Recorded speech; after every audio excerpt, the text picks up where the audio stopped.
What is referred to as a third eye is not necessarily another eye like this. Okay, it is not. It is just that,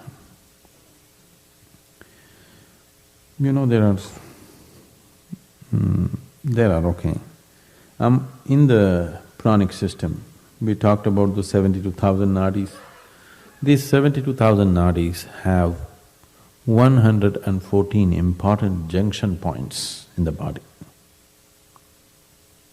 Like in this building, the electrical systems are running, there are many junction points where major meeting of connections are happening. There are 114 junction points in the body. Generally, these are referred to as chakras. The word chakra literally means a wheel. But these are not in the form of circles or wheels. They always meet in the form of a triangle. The nadis always meet in the form of a triangle. Why? I think, there is a arranged triangle being used. It is because that is a basic way the nadis meet. They are the chakras, and the whole yogic system depends on what you do with them.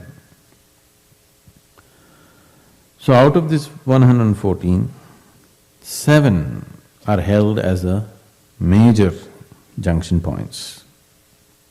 So these are the 7 chakras that everybody is normally talking about.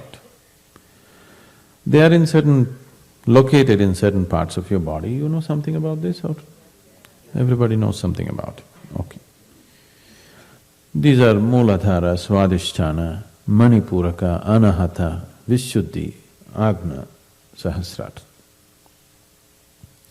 Muladhara means the foundation.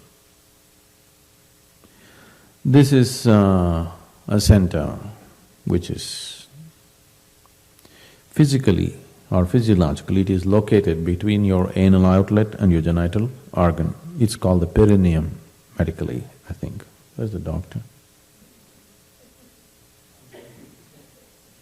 It's the perineum, right.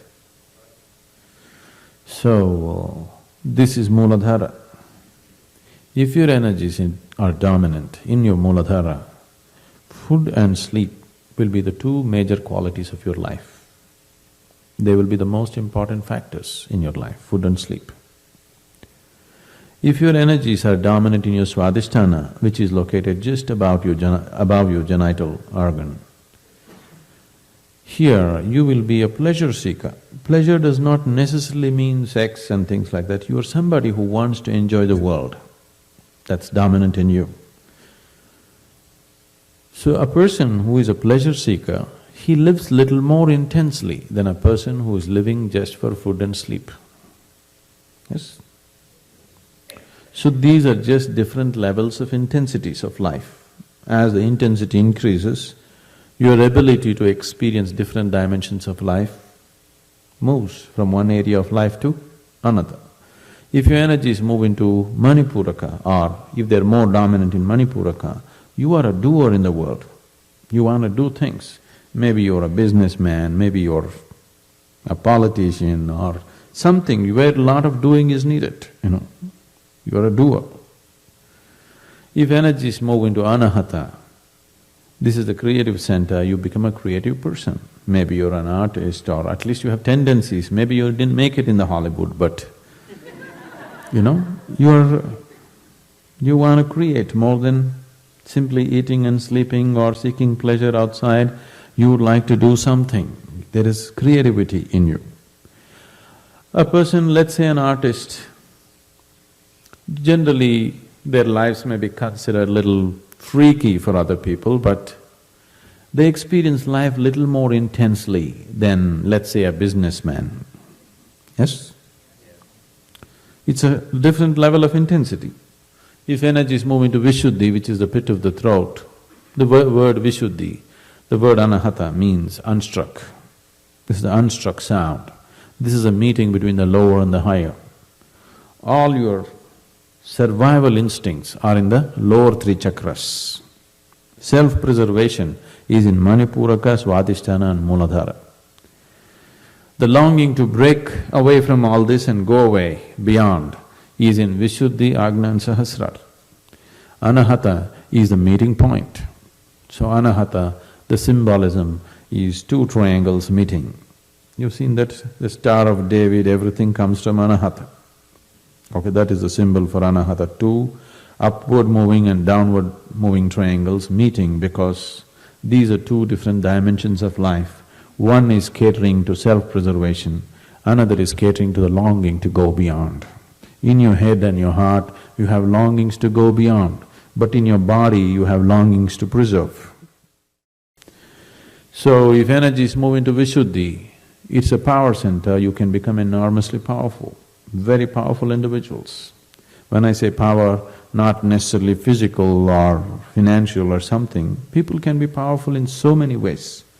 Just the very way they stand, some people are powerful, some people are not, isn't it? Yes? So you don't have to do any action. You make 10 men stand here, the very way they stand, some men are powerful, some aren't, isn't it so? It's not necessarily because of their activity, just the way they are. They don't have to pose for anything, just simply the way they are, there is power about them. If your energies move into Anahatha, Ajna, you are intellectually realized, you see things clearly, you see everything the way it is. Once you begin to see everything the way it is, you are at peace. So Ajna is called as the third eye because you see things the way they are. With these two eyes are very deceptive. They make you see things the way it is necessary for your survival. They don't allow you to see everything the way it is. Once your energies touch Ajna, now you're seeing things the way they are, everything the way it is. Now, that is why it is referred to as a third eye. Now, Sahasrar is the seventh chakra, that is not in the body, just outside the body. But most people, it is dormant, it is not active. If some sadhana comes into your life, if you activate it in a certain way, or because of a very intense way of living, it can become active. If energies move into Sahasrar, you will become unexplainably, unreasonably ecstatic. Simply like crazy, you're ecstatic. If you come to the Bhava Spandana, you will see, simply for no reason, you will be spilling in ecstasy. You just don't know what's happening, just no external reason. Simply you're ecstatic, simply because your energies touch Sahasrar. From Muladhara to Ajna, there are many pathways as to how to get there, any number of methods and teachings as to how to reach there. From Ajna to Sahasrar, there is no path. If you want to move from Ajna to Sahasrar, because there is no path, that is the reason why many people have gone about propagating peace is the highest thing to achieve, because they got stuck here. You've heard of Ramakrishna Paramahamsa? Was there a story about him in the video or something?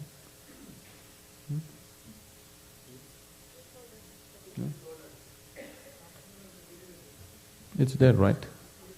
Yeah, okay, Ramakrishna. So Ramakrishna was like this.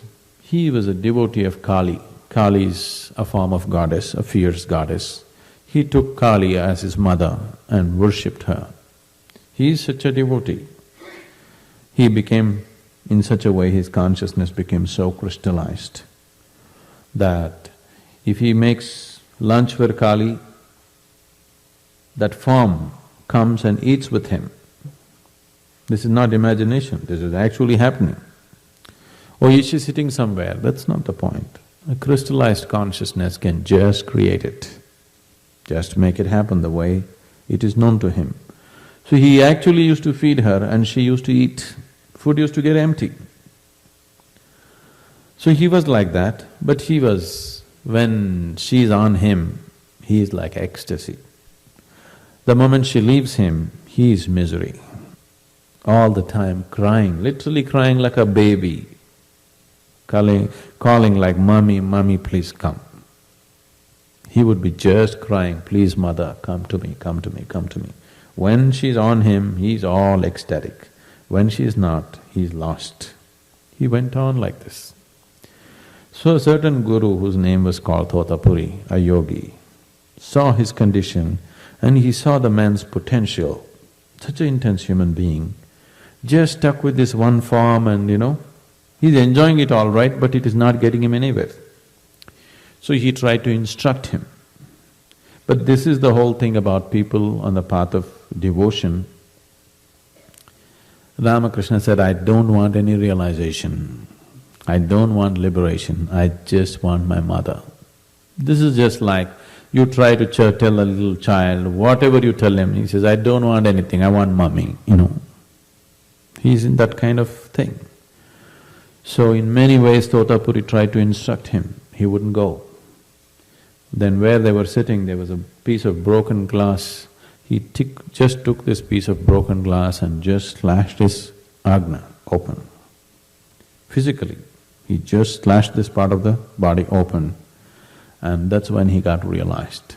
Suddenly he was a different man, because the shock of cutting this just took him off from those limitation.